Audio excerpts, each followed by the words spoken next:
wabarakatuh. Kembali lagi dengan saya Rinaldi Dea Ardiansyah.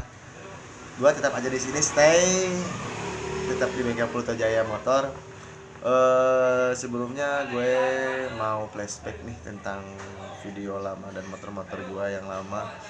Jadi ada komentar juga, uploadin lagi si video motor itu. Jadi sambil gue review aja ya motor itu. Sebenarnya waktu dulu kan gua nggak review motor itu. Yang pertama mungkin dari Beat 130 cc Open ya, yang dulu sempat viral di YouTube. Sekarang gue mau review, tapi emang motornya udah nggak ada di sini. Cuman gue masih ingat apa aja itu yang diganti, apa aja yang istimewanya, yang terutama settingannya seperti apa. Dan kebanyakan orang yang nanya tuh, kok bisa kayak gitu, kok bisa kayak gini, bla bla bla. Sekarang sih sebenarnya zaman makin maju, makin canggih. Jadi sebenarnya ilmu gua itu udah ketinggalan banget. Dulu tuh emang itu dulu banget ya. Dulu tuh gua udah bikin motor kayak gitu. Nah, sekarang karena gua nggak bisa bereksperimen lagi, karena kan budget juga. Untuk bereksperimen itu butuh budget. Jadi gue sekarang review aja tentang motornya nggak ada, tapi kenangannya yang ada. Nah, jadi yang pertama ya, yang tentang Beat 130 cc tune up open itu, apa aja yang diganti sebenarnya. Dalamannya dari headnya. Kita dari headnya dulu ya. Silinder headnya tuh, kalau diibaratnya silinder kop ya. Nah, headnya tuh, bagian headnya tuh gua sitting clamp-nya pakai Albron. Terus bos clamp-nya juga udah pakai Albron. Ukuran clamp-nya 2428 punyanya Kawahara dulu ya. Kawahara lagi bagus-bagusnya dulu, emang sekarang juga masih bagus sebenarnya Kawahara. Terus cam-nya juga gue bikin sendiri. Prosesnya itu pembagian, sebenarnya itu gue jujur, camnya itu habis 8 buat eksperimen beneran dulu itu, supaya motornya sempurna, tidak berisik suara mesinnya, terus motornya konstan gitu. Kayak gimana caranya motornya harus bisa enak gitu loh. Nah, yang kedua dalaman motor itu nggak terlalu istimewa sih sebenarnya. Perklep juga pakai Jepang. Kalau dulu Jepangnya HRS ya, HRS. Jadi dulu tuh gue pakai perklepnya tuh HRS yang harganya tuh 500.000. 500.000 tuh dapat 2. Nah, 1 bungkus dulu tuh. Terus pistonnya gue pakai diameter 57 pas ya, perasaan ya 57 pas. Punyanya Kawahara juga. Nah, punya Kawahara. Struknya masih standar, stang seirnya masih standar. Terus gua upgrade juga, yang ketiganya gue upgrade speedy-nya juga, derajatnya dirubah. Terus besi yang lawan kipas, yang lawannya itu loh, yang lawannya pulley, yang manual yang besinya gue rubah juga. Belakangannya juga bagian mangkok otomatisnya, terus kampas otomatisnya gue upgrade juga, semuanya gue upgrade. Bagian magnet juga gue upgrade. Jadi yang harus lo upgrade tuh yang apa aja ya. Kalau bagian krek as, gue emang itu geser torsi. Kalau nggak salah, gue lupa lagi ya, geser torsinya tuh nggak terlalu besar sih. Cuman gue geser torsi supaya agak cepet gitu, putarannya makin cepet. Nah, kalau bagian magnetnya gue bubutnya nggak terlalu tebal, nggak terlalu tipis. Jadi masih kelihatan biasa lah, standar lah ya. Gue bubut. Terus apalagi, stang seirnya standar orisinil Beat KVY. Kalau stang share sih gue nggak berani pakai yang racing ya, nggak tahu kenapa gue masih percaya pakai original ya. Jadi mungkin karena gini aja lah, kemampuannya motor aja bisa kuat sampai bertahun-tahun gitu ya pakai orisinil, masa buat motor yang kayak gitu nggak kuat gitu. Jadi gue percaya sama stang share-nya. Kalau piston sih emang udah gue pakai racing, klep gue pakai racing, klep gue pakai racing. Nah, kalau sebenarnya gue juga pingin sih berinspirasi lagi dan eksperimen lagi kalau udah ada budget dan udah ada waktunya. Udah lanjut aja langsung ke bagian block CVT ya. Block CVT di sana gue pakai rollernya nggak terlalu ringan. Gue pakai rollernya 7 gram. Dulu tuh 7 gram berapa ya? 7 gramnya 4, 8-nya 2 kalau nggak salah. Iya. Kalau gimana tracknya sih? Gimana track itu kalau roller gimana track?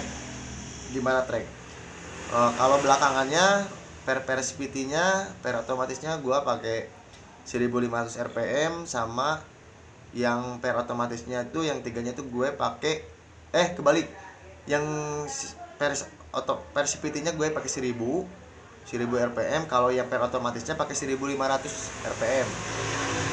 Karena gini ya, kan kalau bukaannya berat, sebenarnya kalau bukaannya berat itu semakin lama, tapi mesin pingin cepet. Nah, gimana caranya biar mesin nggak ngedrop? Nah, itu. Jadi gue pakai yang ringan, agak yang ringan, tapi per yang tiganya, yang otomatisnya, yang pas bagian kampasnya gue pakai 1500 biar bukaannya agak lebih telat gitu. Nah, dan buat knalpot itu gimana cocok-cocoknya aja, pakai C3 juga enak, CLD C3. Kalau dulu kan gue lagi bener-bener boomingnya tuh C7 ya, lagi bener-bener wah banget gitu pakai C7 tuh, jadi emang gue pingin yang wah gitu. Jadi gue pengen beli C7. Nah, sekarang kan udah banyak banget ya pakai knalpot. CLD juga mengeluarkan terus mengeluarkan produk yang baru lagi. Nah, sekarang terus gue mau flashback lagi nih ke bagian motor Beat FI 115. Dulu itu pertama kali ada motor Beat FI gue orek langsung. Dulu banget itu, bener-bener dulu pas waktu motor Beat muncul tawaran ya buat FI-nya. Nah, itu gue orek pakai injeksi. Terus dulu tuh gue mesen ECU-nya tuh ke Thailand ya, Nes, waktu dulu ya. Thailand ya. ECU-nya tuh gue mesen ke Thailand langsung. Langsung di 2 bulan ya, 2 bulan lamanya gue barangnya tuh dateng. Harga ECU-nya dulu tuh sekitar berapa ya, 12 nyampe ya, 12 jutaan lah, 12 juta lah ECU-nya doang, 12 juta. Nah, terus gue langsung biasa lah itu dari pengapian dulu ya ECU. Terus injektornya itu masih standar, kalau bodinya juga masih standar, nggak ada di remer, nggak ada di apa, masih tetap standar. Jadi kebantunya tuh sama ECU-nya karena gini, gua dulu sama si koknya tuh, jadi teman gua tuh kerja di Thailand, tapi dia dekat sama anak-anak racing di sana. Nah, dia juga punya kenalan, jadi bisa sharing privat di sana juga.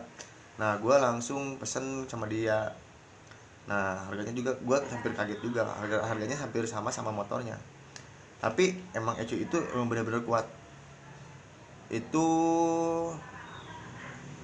gue ECU-nya tuh pokoknya bisa sampai 150 cc juga, motornya kuat sampai kalau nggak ganti TB, nggak ganti TB dulu katanya. Nggak ganti TB juga bakalan kuat katanya, Mas. Oh iya, jadi bisa langsung disetting di ECU-nya gitu. Dan itu langsung udah dibonus pakai CD-nya, kasetnya ya buat tutorialnya, terus kabel settingnya buat ke ECU-nya, softwarenya kayak gitunya lah. Yes, kasetnya ya langsung di sana. Jadi di sana udah bisa udah ada yang di setting dari sono buat 115, 150 150 cc. Terus buat drag juga bisa, katanya buat drag juga bisa. Kalau buat drag itu TB-nya diganti sama racing kalau drag. Pas sekarang kan kalau TB-nya udah banyak yang jualan ya, yang udah banyak yang jualan racing dari Kawara juga udah keluar, dari BRT juga udah keluarin juga throttle bodinya. Nah, gua juga pengen dulu tuh emang pengen ganti ya throttle bodinya biar lebih enak, tapi kan budgetnya juga lebih gede ya. Dulu banget masalahnya, dulu masih bener-bener pada mahal. Nah, jadi gua langsung aja beli ecunya. Nah, di sana bisa lu upgrade sendiri, lu bisa setting sendiri, berapa stepnya. Kalau dulu gue itu setting sendiri, gue dikasih 22 step. Yang mana? Yang beatnya tuh dikasih 22 step biar enak. Nah, gitu. Bagian mesinnya yaitu bagian mesinnya sama aja ya kayak yang lainnya itu, tapi cuman itu klepnya masih standar. Gue bubut aja, ditipisin aja bagian klepnya tuh. Ada contoh klep gak, Nis? Nah, gue jadi tipisin aja ya klepnya di bagian atasnya.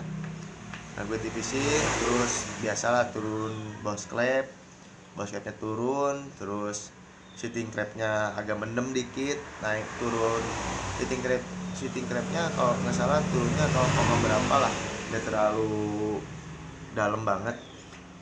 Terus bagian camnya gue bikin juga, per klepnya gue pakai Swedia ya, dulu pakai Swedia. Terus pistonnya gue pakai Jupiter Jet standar, Jupiter Jet oversize 25 kalau nggak salah, 25 Jupiter Jet oversize 25. Terus stang setirnya standar, magnetnya standar, cuma di upgrade lagi CVT-nya. Upgrade CVT-nya biasalah. Itu kalau 115 cc menurut gua buat harian itu nggak perlu ganti derajat, rubah derajat, rumah rollernya nggak usah. Lebih enak pakai standar kalau menurut gua. Bawahnya ada, tengahnya ada, atasnya ada, kena. Cobain aja lah gitu kalau lu penasaran. Cuman gue coak aja jalur rumah rollernya, gue coak sama yang bagian pas bulatnya tuh gue pris. Nah, terus bagian speednya otomatisnya juga gue